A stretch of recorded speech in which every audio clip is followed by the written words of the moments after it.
안녕하세요. 사교육과 교육세상의 구문창 정책국장입니다. 오늘은 2020년 초중고 사교육비 조사 결과에 대해서 이야기해 보려고 하는데요. 코로나 이후 조사된 첫 번째 사교육비 조사라서 관심을 갖고 보았던 것 같습니다. 잠깐만. 작년에 32.2만 원으로 조사되었던 1인당 월평균 사교육비가 2020년 조사에서는 28만 9천 원으로 3만 3천 원이 감소했습니다. 그럼 과연 코로나 상황을 고려하고 또 그간의 사교육비 증가 추이를 고려했을 때 사교육비가 오른 것으로 봐야 되냐, 내린 것으로 봐야 되냐? 정답은 오른 것으로 보는 것이 맞다입니다. 사교육비는 보통 연마다 1,000원, 2,000원, 3,000원 이런 정도 오르락내리락 했던 것이 2016년 조사부터 10,000원 이상 폭증하기 시작합니다. 그래서 작년은 2만 원 이상 폭증하는 그런 결과가 나왔죠.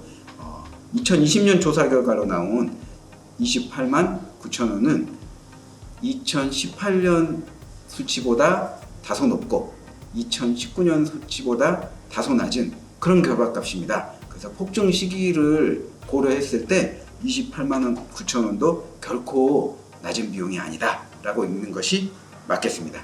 잠깐만. 두 번째, 교과목별 사교육비의 특징을 말씀드리겠습니다. 코로나임에도 불구하고 고등학교급의 모든 교과의 사교육비가 올랐고요. 중학교는 비슷하거나 다소 감소, 초등학교는 상당히 감소하는 것으로 나타났습니다. 결과적으로 특징들을 보면 대학 입시와 거리가 가까운 학교급인 고등학교는 폭증하고 중간에 위치한 중학교는 비슷하고 거리가 먼 초등학교는 감소했다라고 보는 게 맞을 것 같고요.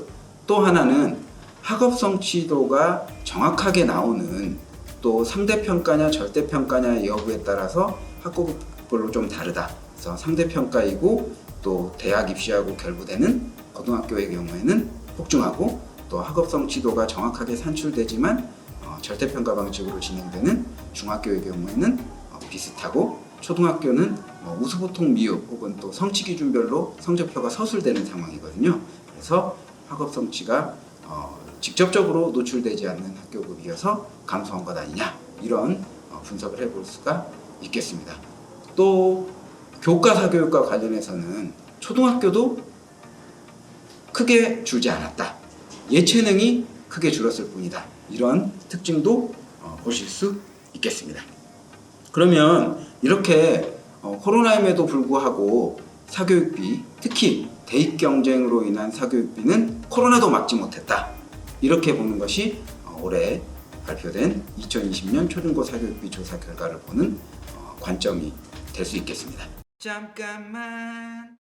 또 하나 그러나 고무적인 것이 있다라면 교육부가 드디어 대책을 발표하기 시작했다라는 것입니다. 사실 박근혜 정부 후반에 사교육 경감 대책이 전무했고요. 문재인 정부도 전무했는데 이번에는 원격 수업을 내실 하겠다. 또 고교 서열화 해소 정책을 잘 추진하겠다. 또 고교 학점제 정책을 통해서 공교육을 내실 하겠다. 사교육 수요를 경감하기 위한 관리 감독 방안을 추진하겠다. 공교육에서 진로 진학 지도를 강화하겠다. 이런 대책들을 내놓고 있는 것이 그나마 고무적입니다. 하지만 사교육비를 쓰는 학부모와 학생 입장에서 대학 입시를 어떻게 할 거냐의 문제가 가장 중요하거든요. 사실 사교육비가 폭증하던 시기부터 트렌드들을 보면 고교 내신도 중요하고 또 수능도 중요하고 또 플러스 알파도 해야 되는 그런 상황. 또 수능은 2017학년도 수능부터 불수능이 이어지고 있고 그렇기 때문에 이런저런 여건들을 통해서 고교 사교육비가 폭증하기 시작한 건데요.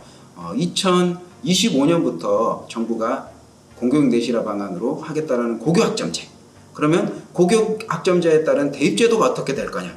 이것에 따라서 사교육비에 더 불을 지를 수도 있고 사교육비를 낮출 수도 있고 이런 상황이 연출될 겁니다. 그래서 내년에 고교학점제에 따른 그 고교교육과정이 발표될 텐데요. 이때 대입제도도 함께 발표하고 또 고교학점제와 부합하는 대입제도를 발표한다라면 현장의 혼란도 다소 낮추고 또 사교육비도 경감할 수 있는 방안이 되지 않을까라는 추가 대책을 지난주에 사교육걱정대상은 기자회견을 하면서 정부에 촉구한 바가 있습니다. 잠깐만. 그런데 기자들 질문 중에 이런 게 있더라고요.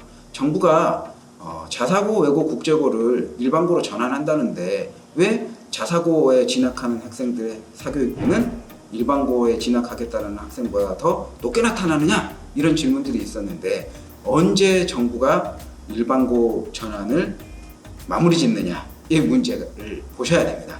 2025년에 자사고 외고 국제고가 일반고로 전환되는 것이거든요. 그러면 그때까지는 이 제도가 유지되기 때문에 소위 말하는 특권학교를 진학하기 위한 학생들의 사교육비에 크게 영향을 미치지 않을 가능성이 높습니다. 그리고 영재학교라든지 과학고라든지 입시제도를 개선하겠다라고 하지만 실효성 높은 제도 개선책을 발표하지 못하고 있는 상황이거든요. 그런 부분들 때문에 고교 서열화로 인한 사교육비 증가를 막고 있지 못하는 것 아니냐라는 말씀을 드리면서 오늘 설명을 마무리하겠습니다. 감사합니다.